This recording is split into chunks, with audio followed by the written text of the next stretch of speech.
अस्सलामुअलैकुम। उम्मीद है आप सब लोग खैरियत से होंगे और अल्लाह पाक अपने हिफ्ज़ व ईमान में रखे। आप देखें मोम and baby channel. Important question के बारे में जो मुझे लगता है कि हर प्रेग्नेंट वुमन या हर न्यू मॉम के मन में डेफिनेटली होता है, और वो क्वेश्चन होता है कि प्रेगनेंसी के बाद या डिलीवरी के बाद उनके पीरियड्स वापस कब आएंगे, कब ऐसा टाइम आएगा जब उनके पीरियड्स रेगुलर। भी ऐसी न्यू मॉम है या कोई प्रेग्नेंट लेडी है तो प्लीज उनके साथ ये वीडियो शेयर करके उनकी भी थोड़ी हेल्प जरूर कर दीजिएगा।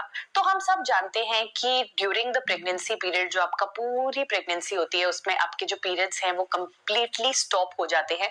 प्रेगनेंसी पीरियड में अगर आपको हल्की सी भी वजाइनल ब्लीडिंग होती है तो आपको इमीडिएटली अपने डॉक्टर को बताना बहुत ही जरूरी है, क्योंकि कोई ना कोई एसओएस कंडीशन या इमरजेंसी हो सकती है। तो इस बात का आपको बहुत ध्यान रखना है। बट ये जो पीरियड्स अब रुक गए हैं, ये वापस कब आएंगे?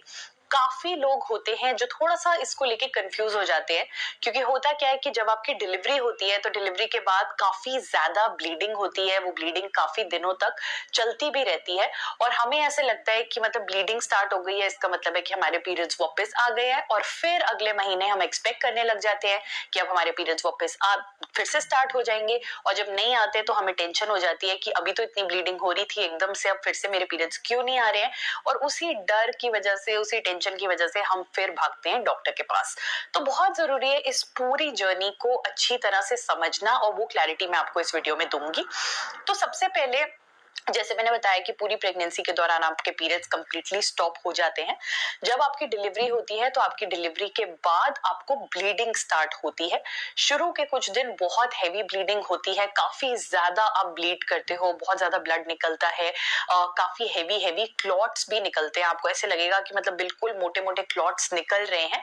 बट विद इन 7 से 10 दिन ये जो ब्लीडिंग है ये कम होनी शुरू हो जाती है, एंड मैक्सिमम 1 महीना से लेकर 40 दिन तक ये चलता है। बट जैसे जैसे दिन आगे बढ़ते जाते हैं, जो ब्लीडिंग है वो बहुत कम होती रहती है। मतलब आप मान लीजिए कि 40 दिन तक हो सकता है कि आपको एक स्पॉट आ रहा हो, तो ऐसे धीरे धीरे करके ये कम हो जाती है। ये ब्लीडिंग क्या है? जो पूरी प्रेगनेंसी के दौरान आपकी बॉडी ने जो ब्लड यूज किया, जो यूट्रस ने ब्लड यूज किया बच्चे की ग्रोथ के लिए, अब ये सारा ब्लड जो है वो यूट्रस से बाहर निकल रहा है, सारा क्लीन अप जो है वो बॉडी से हो रहा है। नंबर 1 तो ये समझना बहुत जरूरी है कि ये वो वाला ब्लड है, इसका पीरियड से कोई लेना देना नहीं है। टिपिकली डॉक्टर्स आपको ये बताते हैं कि पीरियड्स एनी टाइम 6 से 8 हफ्ते से लेके 1 साल जो होता है आफ्टर आपका बेबी आपने डिलीवर कर लिया है, उस ड्यूरेशन में आपके पीरियड्स वापस आ सकते हैं।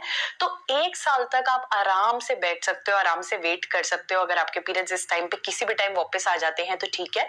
अगर बेबी होने के 1 साल बाद तक भी आपके पीरियड्स वापस नहीं आते हैं तो आपको डॉक्टर को जरूर दिखाना चाहिए और फिगर आउट करना चाहिए कि क्या ऐसी प्रॉब्लम हो रही है कि आपके पीरियड्स अभी तक वापस नहीं आए हैं।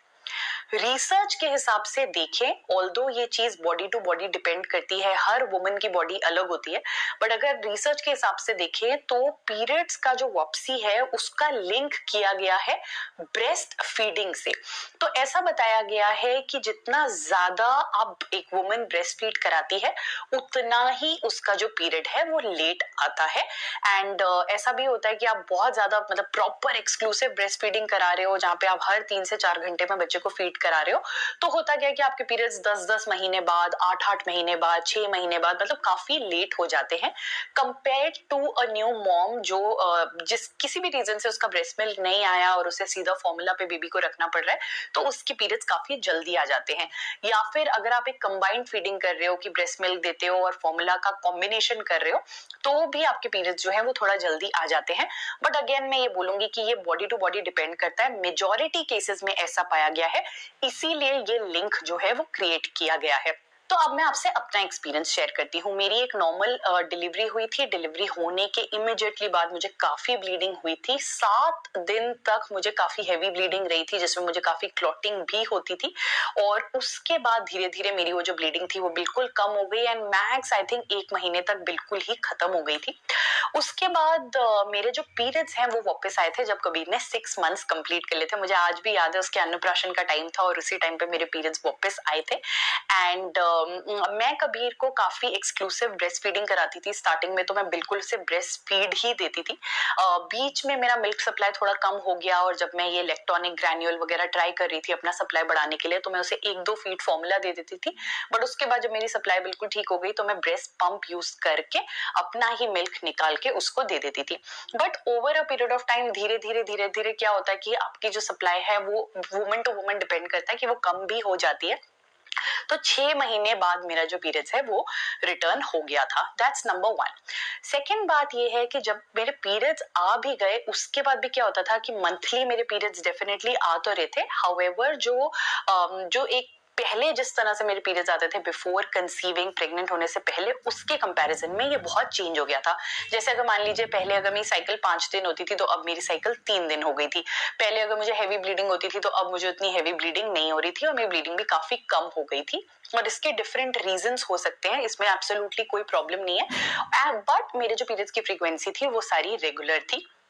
तो ये मेरा प्रोसेस था, ये मेरा एक्सपीरियंस था जो 100% नॉर्मल तरह से चला था। तो इसलिए आपको सबसे पहले ये समझ लेना जरूरी है कि 1 साल तक आपको कोई वरी नहीं करना है। दूसरा, आप जितना ज्यादा ब्रेस्ट फीड करा रहे हो उतना चांसेस है कि आपके जो पीरियड्स हैं वो आगे लेट आएंगे। बट अगेन ये वुमन टू वुमन डिपेंड करता है।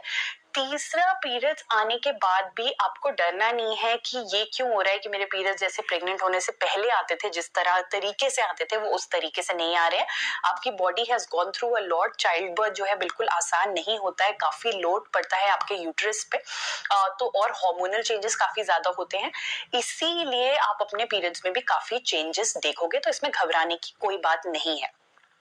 चौथी बात जो मुझे आपको बताना है कि कुछ ऐसी सिचुएशंस होती हैं जिसको एक एसओएस या एक इमरजेंसी माना जाता है, जिस केस में आपको अपने डॉक्टर को कंसल्ट करना जरूरी है।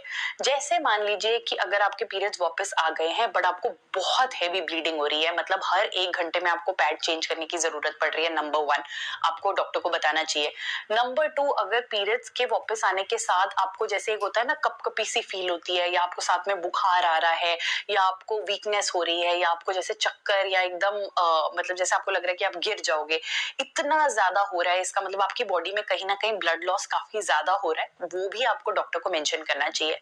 नंबर 3, मान लीजिए आपके पीरियड्स वापस आ गए बट इररेगुलर पीरियड है, जैसे 6 महीने में पीरियड वापस आया बट 7वें महीने में नहीं आया, और फिर 8वें महीने में आया, फिर 9-10 महीने में नहीं आया, 11 महीने में आया, तो ये भी चीजें आपको डॉक्टर को बताना बहुत जरूरी है। तो ये 3-4 सिनेरियोज है जिसमें आपको अपने डॉक्टर को इमीडिएटली कंसल्ट करना है, ताकि कोई भी इंटरनल ब्लीडिंग या इंटरनल प्रॉब्लम्स जो हो रही हैं वो टाइम पे पता हो सके। और लास्टली मैं आपको एक बात जरूर बोलूंगी कि ये जो पहला साल होता है आफ्टर चाइल्ड बर्थ, इसमें आपका दोबारा से प्रेग्नेंट हो जाना, दोबारा से कंसीव कर लेना काफी आसान होता है, क्योंकि आपकी बॉडी अभी भी ओपन होती है फर्टिलाइजेशन प्रोसेस के लिए।